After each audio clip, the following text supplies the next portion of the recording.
G'day, Tragic here, and welcome back to turn, or round I should say, 2 of Yggdrasil. And I did not make it through one episode without doing a rules error, so we'll quickly adjust it. Basically, when the snake comes out, these guys move back to the Rainbow Bridge. So we're here. Now, remember, the blue thing is submerged, so we can cross it, but we have to stop on top of it. But the white bag is the one that's accessible right now. Now, technically, there was a couple of bag draws at the end of the round that we did wrong, because I think we drew twice from the green bag, but we can't fix it. We're just going to power on. Okay, let's take the first card. Yoink. It is another Loki. So Loki moves 1 up, and we pull out another giant. And this one is, okay, so this is a plus Loki. So this makes Loki +1 to fight. So this guy's 5 to kill, but he's now 6 to push back. Okay, so it is Mangan's turn. He has 2 Vikings and an elf, so he's kind of got a good setup already. First thing he's going to do is activate the fire pits, and because of Frigg's trance ability, we can just take 5 tokens without having to do a random draw. So let's just drop this back in here, and we take 1, 2, 3, 4, 5. Yonk. And these all go back here. Nice. Now this should leave a pretty decent amount. We have 1, 2, 3. Okay, so it's actually about dead even. That's not particularly good. Now, this guy is 3 to kill, so we can definitely kill it this turn. So I think what he's actually going to do is, for his next turn, he's going to activate the Land of the Undead, and you take 5 and place them in a bag of our choice. So we're going to take 1, 2, 3, 4, 5, and we're going to put them in this bag. So there's quite a lot of Vikings in there now. And finally, we're going to fight this ice giant. Now these guys are 3 to kill. It was 4 last time, but we have destroyed the plus ice giant. So we need 3. So we're going to spend 2 Vikings, and then we just roll. Now this is quite a large dice, and as you probably know, large dices don't roll very well. So the way to get around that is that you shake it up in your hand and then let it roll down your hand like that. So it didn't roll very well then either, because most of the rolling comes from it rolling down your hand. So anyway, whatever. The point is we rolled axes in our first roll. So we kill this guy. Now the reason why I put 2 there is because he has an elf, which means that if I put 2, I can always clear this guy by just adding the elf after the roll. But I don't need to. Yonk, yonk. And his special ability is when he uses Vikings, they're not put into the bag. I mean, they're not put into the Land of the Dead. They're actually placed inside a bag. So we're going to stuff them in the white bag as well. And boom, we have killed this dude. So Loki is back to only 5. Stick that up here. Now it is Sif's turn. First we draw the next card. Ooh, it's Fenrir the Wolf. Okay, so this is the first time we've drawn him. He's a bit of a unique guy. Basically, this guy needs taming, I guess, to put it in a thematic sense. Like, so the wolf moves. Yeah, bam. And now that he's moved there, we need to actually roll and use one of our actions. So it actually removes one of our actions, which is the real bitch, based on his power level. Now, it's a little unintuitive because 3 axes is obviously the best roll, but for the level 1, it's any die result except the axes. So basically we need to roll anything except a black X. So we have calmed him down. But that cost us an action, so we've only got 2 actions now. So, now it turns out that Sif's ability is not nearly as good as I thought. I might want to send her into trance at some point soon, because you can't actually trade artifacts. So her ability to pick up a level 3 artifact whenever she wants would probably be very good for the later stages of the game to, like, you know, just go, oh, we need to hit this god hard now. But the original idea was to give her artifacts and trade them to the other gods. You can't actually do that. If you look at the trade symbol, you can only trade elves and Vikings. Yeah, so I don't really know what I'm going to do with her now, because that power seems a lot less cool. Because we basically want level 3 artifacts on all of the different guys. So, makes her trance ability, which is +1 to artifacts, a lot cooler. Because it basically means her other ability's crap. But then we need her so we can use her Loki card that she's already taken. Yeah, so she's not nearly as good as I thought. But we are going to use her now. She's going to access the Valkyries, yonk, and draw 3. 1, 2... We should probably get 3 in here. 3, yep. So she got 3 Vikings, and she's going to spend 2 Vikings plus her Loki sword. 1 Viking and a Loki sword. That is 3, 4, and then she's just going to roll. Come on. Oh, that's a blank. She needs 5, so now she adds an elf. That makes 5, and Loki is pushed back. Back into here, and back into the elf thing. Okay, now it's Frey's turn. He's got 4 actions and 2 Vikings and an elf, so he's in a good position here. Let's see what nasty card he draws. Yonk. Ooh, it's the Ningok, whatever.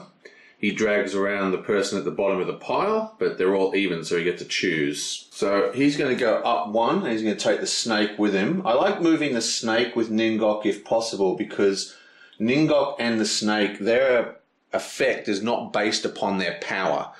So it doesn't matter how far they move up, really, compared to the other guys.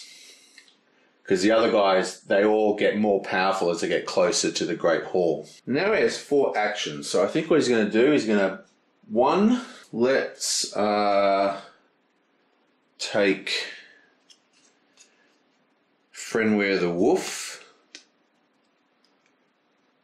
2, and remember, he has to take the level 1 card because he's already got... Because he hasn't got any other cards, so he takes that. So that is 2. He's then going to access the White Island. So that is 3 tokens. 1, 2, 3. 3 tokens. Excellent. So that was 1 action, 2 action, and then accessing the Valkyries as the 3rd action. For his 4th action, he is going to fight Fenrir. So he's got +1, 2, 3, 4. Okay. Come on. Another blank. But he has an elf, so that is 5. That's 1, 2, 3, 4, and 5 from whatever this thing's called. Artifact. More bad guys into the land of the dead. Some more elves up the top. And we push back the wolf. Yonk. Now it's his turn, and he's got no tokens at all, so he's in a really bad position. We might send him to fight an ice giant. So, let's pull it out. What have you got? Ooh, it's another hell. Now, there's a bit of confusion about hell. I'll just go over this now. In the original rules, when hell gets activated, it takes people out of the bag and puts them into the land of the dead. But in the expansion, they're actually removed from the game completely. And this is to sort of adjust the power of hell because of the trance abilities, which make the game a bit easier. So that is why we're discarding cards from the game completely. So hell is at power level 1. So we just... comes from the white bag. So let's grab that. White bag, discarded. Oops. Discarded completely. And hell, of course, moves up 1, which is not good. So now it's his 3 turns, and remember, he is kind of stuffed because he doesn't have any tokens. So what we're going to do is Let me just see. Remember, this is open information. The reason why this is open information, by the way, is because the bags are just to make it a blind draw. Oops. The bags are meant to make it a blind draw, but you're still, you know, if you're paying attention, you'd know exactly what's in it. You know, like, there's no point having a rule that says you can't look in the bags when people could be writing everything down on pieces of paper or whatever if they wanted. Because basically the bags are just to make the drawing pool. So it's exactly dead even here. We have 1, 2, 3, 4. So if we do that and take out 3, there's only going to be 1 guy left. I think that is what we're going to do though. So we'll take all those 4. So we're going to access this ability, and remember, because of Frigg's ability, we take out fire giants, and there's 4, so we only take out 4 tokens. And then there's nothing but these guys in it, so when he accesses the bag, he just takes 3 tokens straight away, and that leaves 1 in the bag. So we now have 1, 2, 3 tokens, and that is literally it. So what he's going to do is he's going to spend 2 of these tokens. Okay, so we're going to place the 2 here. We're going to fight the top card of this deck. Now the problem is, now that I think about it, he doesn't have any elves. So if we roll a white, this is going to fail. So I could spend my 3rd and just instant win, which is probably the wise move. But I'm going to live dangerously. We just rolled 2 whites in a row, so with any luck, we won't roll another white. Yeah, bam! Excellent.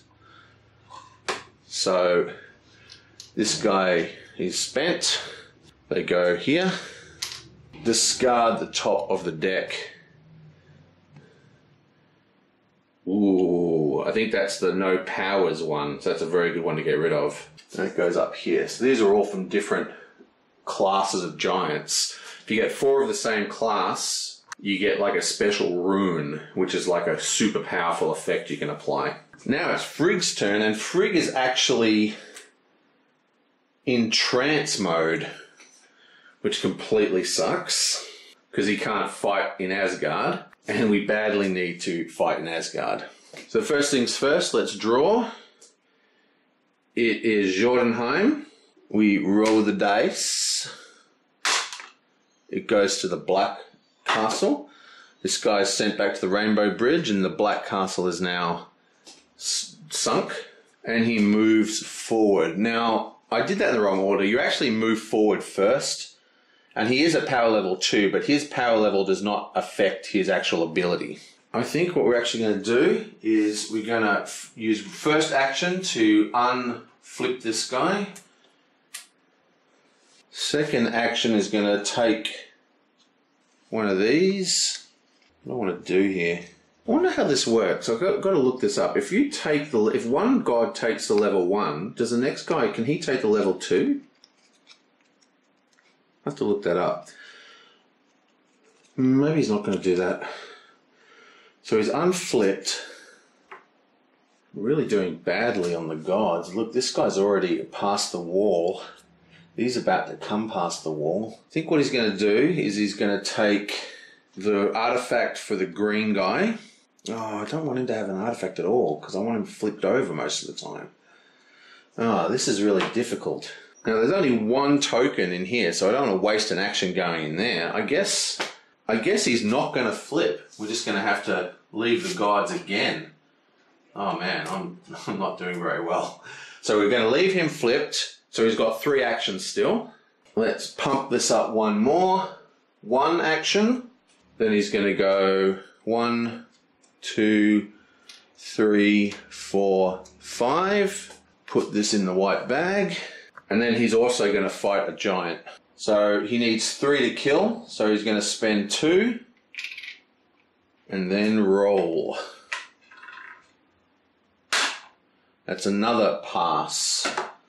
Still don't use his elf. Excellent. He's go back down here. And we draw and discard this guy.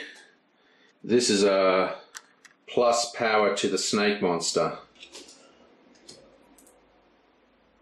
And finally we have Odin. So we draw 2 cards for Odin. 1, oops, 2. Ah, well. they're both the same. So we'll put one on the bottom. Activate Snake Face. He crosses the threshold and drags the person in last position, but that doesn't activate the ability. So for his first act, he's going to go boom and draw 3 guys. There's actually no fire giants in here at all. So you just take 1, 2, 3. So we've taken 3. Second action, he's going to take an elf. Third action, he is going to fight hell. So he spends 1, 2, 3. So we need at least a 1, otherwise this is a failed roll. Come on! Ah, oh, damn it, bounced over the tray. Let's try it again. Booyah!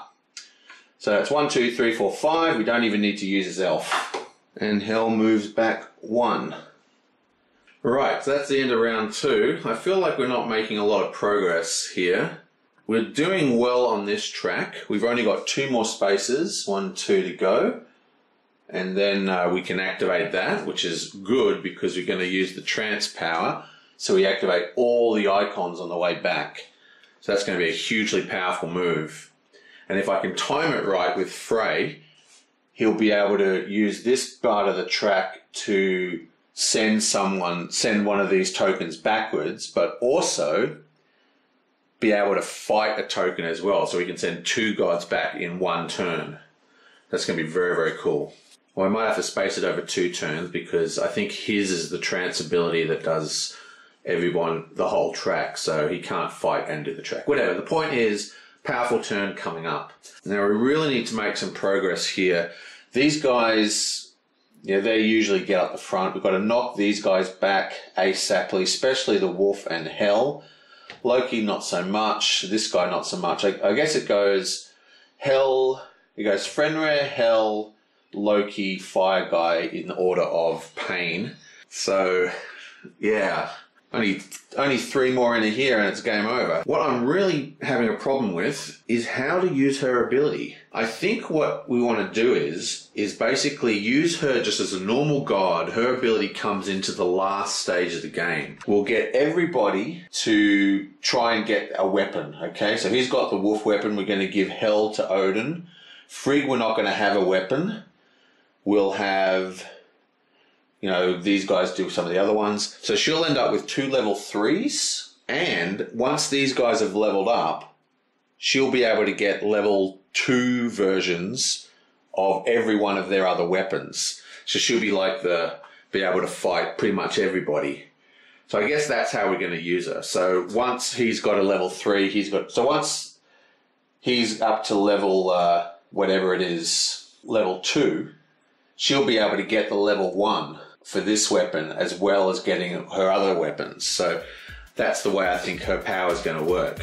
But yeah, we're not doing well. We've got a couple of heroes, some elves, but we don't have a lot of tokens. I guess the coolest thing is that we've actually opened up the chunky islands, but at the moment there's no fire giants in White Island. So anyway, hopefully we'll do better next round. I'll see you guys next time.